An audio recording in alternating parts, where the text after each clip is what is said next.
I was so fed up feeling like it was 3 against 1 nonstop. So I paid so close attention to those things that just kept repeating in my day and in my week. I was trying to find the things that I could control.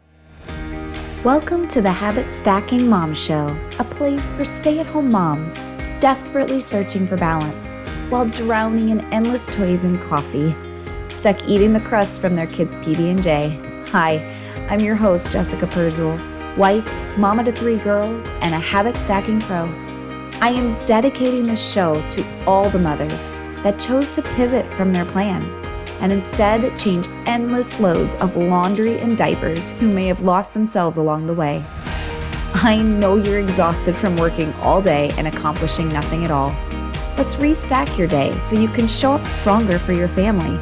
Crush that to-do list, declutter your house and mind, boost your energy, and pick up where you left off before becoming a mother.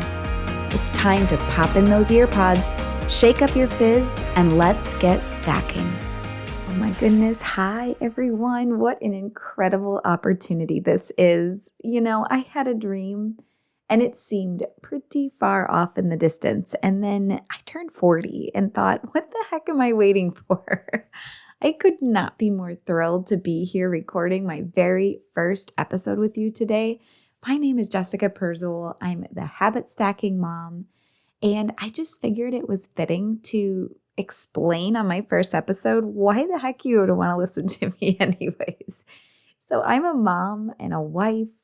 I have a little daughter, Gabriella, who's about to turn 7. She's starting first grade. Oh my gosh, not second, first grade. And I have a 4-year-old Emma who is soon to be 5, and she reminds me of that.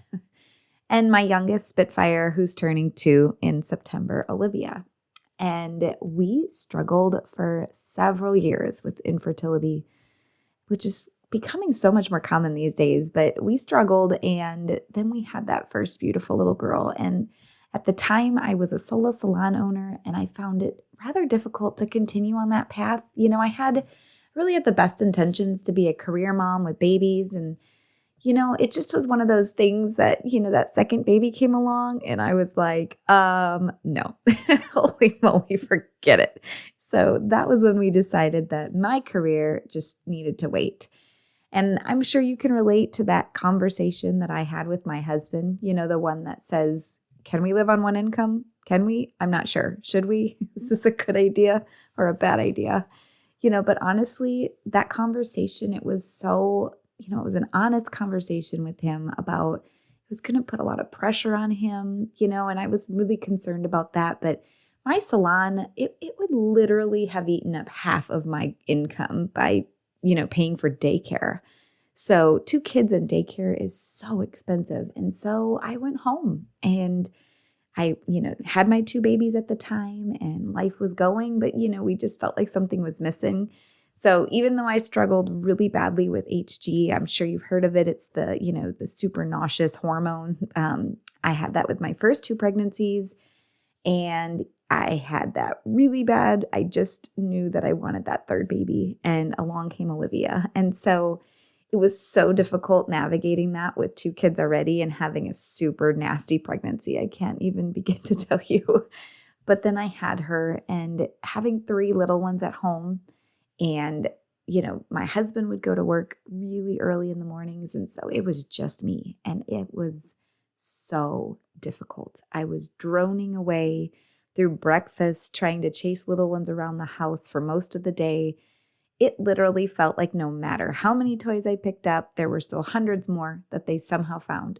In the time that it took me to put the first 10 away, 50 more came out. And so let's not forget too that, you know, I spent 80% of my time in the kitchen, where I finally would get the morning breakfast done, and then snack would get cleaned up and maybe a load of laundry in. And one of the kids would look at me and say, I'm hungry. So, oh my God, I felt myself getting more numb by the minute.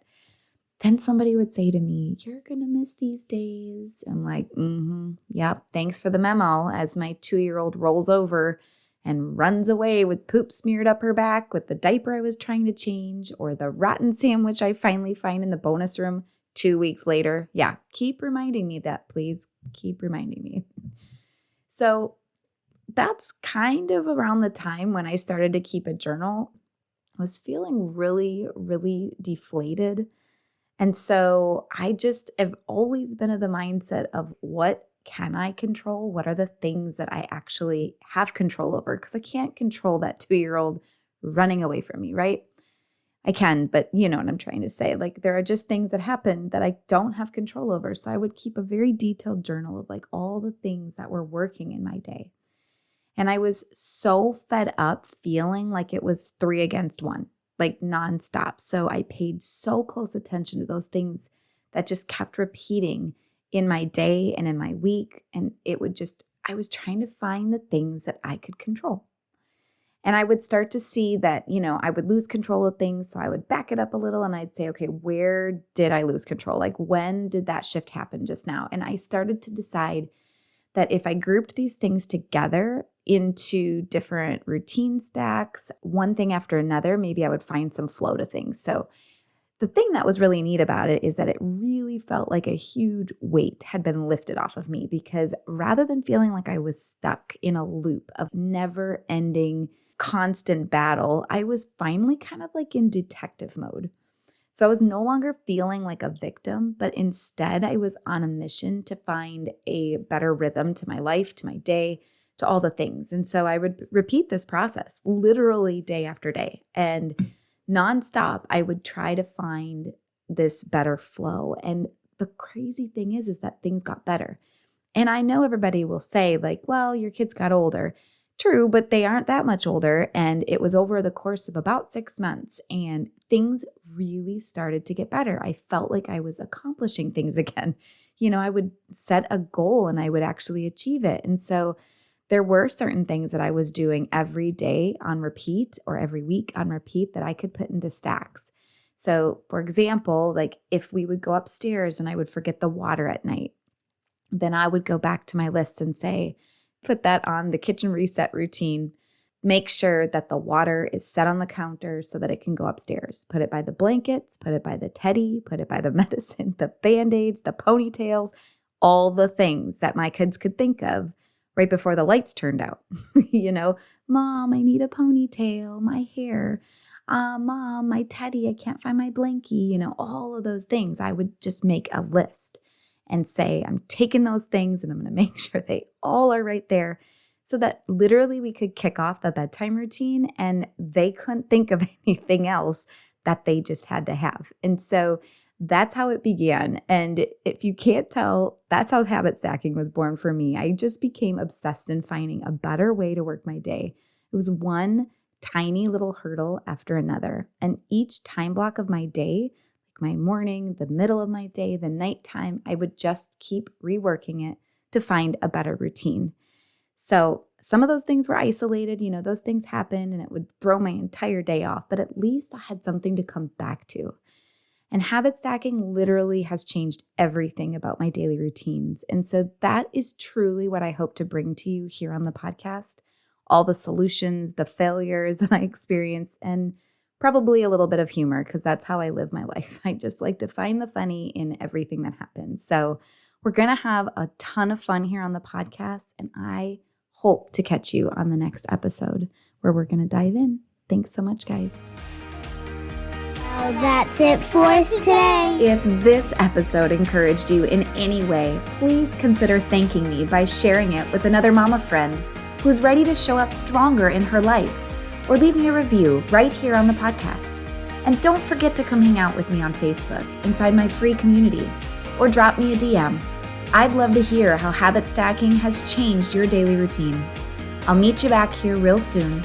Love and life, Jess.